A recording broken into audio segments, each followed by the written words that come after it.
বিহালী সমষ্টিত ৰঞ্জিত দত্তৰ উত্তৰসূৰী হ'ব কোন? কোন হ'ব বিহালীৰ নতুন বিধায়ক? উপনিৰ্বাচনৰ বাবে শাসক বিৰোধী উভয়ে আৰম্ভ কৰিছে কুচকাৱাজ। পিছে শীৰ্ষ নেতাৰ সপোনত আউল লগাইছে খুদ বিজেপি নেতাকৰ্মীয়ে। শোণিতপুৰ লোকসভা সমষ্টিৰ পৰা সাংসদ হিচাপে বিহালীৰ বিধায়ক ৰঞ্জিত দত্ত বিজয়ী হোৱাৰ পাছৰে পৰা উপ নিৰ্বাচনক লৈ আসন্ন হৈ আছে বিহালী সমষ্টি। স্বাভাৱিকতেই প্ৰশ্ন উত্থাপন হৈছে কোন হ'ব ৰঞ্জিত দত্তৰ উত্তৰসূৰী। ইতিমধ্যে বিহালী বিধানসভা সমষ্টিত নিৰ্বাচন খেলাৰ বাবে শাসক বিৰোধী উভয়ে কুচকাৱাজ আৰম্ভ কৰিছে। নিৰ্বাচনৰ দিন ঘোষণা নোহোৱাকৈ একাংশ প্ৰাৰ্থিত্ব প্ৰত্যাশীয়ে প্ৰচাৰ অভিযান আৰম্ভ কৰিছে। দেশত বিজেপিয়ে পুনৰ চৰকাৰ গঠন কৰাৰ পাছত ৰঞ্জিত দত্ত দিল্লীৰ পৰা উভতি অহাৰ পাছতেই ৰাজনৈতিক বতাহ গৰম হৈ উঠিছে বিহালীৰ। বিহালীৰ বিধায়ক পদৰ বাবে পদত্যাগ কৰিবলৈ পদত্যাগ পত্ৰ সাজু কৰিছে ৰঞ্জিত দত্তই। কিন্তু নতুন বিধায়কৰ পৰা কি বিচাৰিছে ৰঞ্জিত দত্তই? যেটো পদত্যাগ পত্ৰ আমি ৰেডি কৰিছোঁ, সোনকালে আমি পদত্যাগ পত্ৰ দিম, যেটো এটা নিয়মৰ মাজেদি যাব লাগিব।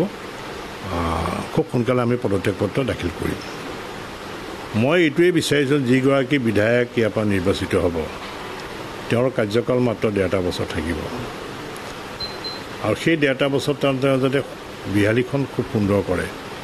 যিহেতু মই ইয়াত প্ৰায় 4টা কাৰ্যকাল ইয়াৰ বিভিন্ন জাতি জনগোষ্ঠীৰ লোকসকলক ইয়াত সন্নিৱিষ্ট হৈ আছে আৰু সকলো জাতি জনগোষ্ঠীৰ লোকক মই লগত লৈ মই কামখিনি কৰিছোঁ আৰু সেইটো কাৰণে মোক ৰাইজে ভোট দি জিকাইছে।